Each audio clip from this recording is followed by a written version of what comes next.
Exploring Cuyisan Mall and Hotel Plaza. So, bakit ganito na siya ngayon? After 20 years since nagpunta ako sa mall na to, napansin ko talaga yung laki ng pagbabago. Kaya tara, let's explore Cuyisan Mall.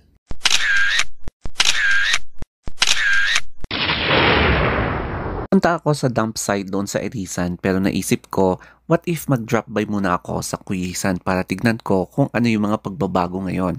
Kaya dito ako sumakay, 15 pesos po yung pamasahe.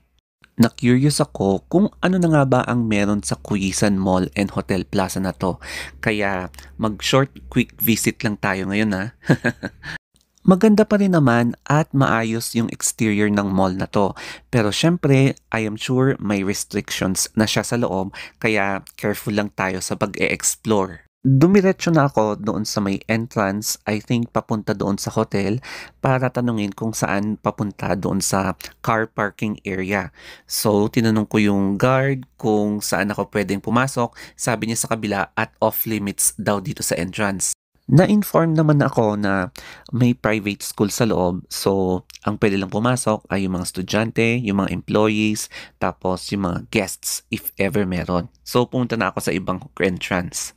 Habang papunta ako sa kabilang entrance ay nadaanan ko itong Pure Gold. So, buhay pa pala ang Pure Gold dito, no? And I think very loyal talaga sila na tenant ng Cuyisan Hotel Mall and Plaza, o di ba? Paglagpas ko sa Pure Gold Supermarket ay napansin ko na may mga bagong stalls na mga kainan, mga chibugan. So, ayan yung itsura niya. Siguro mga 5 stalls ito.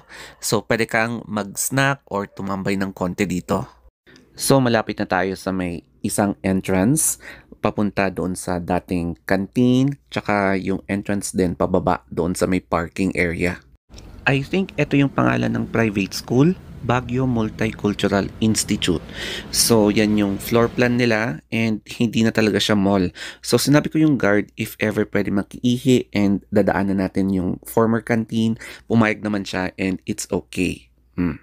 Naalala ko pala, kakapasa ko lang ng board exam, wala kaming mapuntahan na trabaho at magbabayad ka pa kapag mag-duty ka pa sa hospital. Kaya naging English teacher ako at ang isa pang naging assignment ko ay napunta ako dito sa Cuyisan. So, nung Korean school pa ang tenant ng hotel na to, kaya off limits yung second floor if I'm not mistaken ha.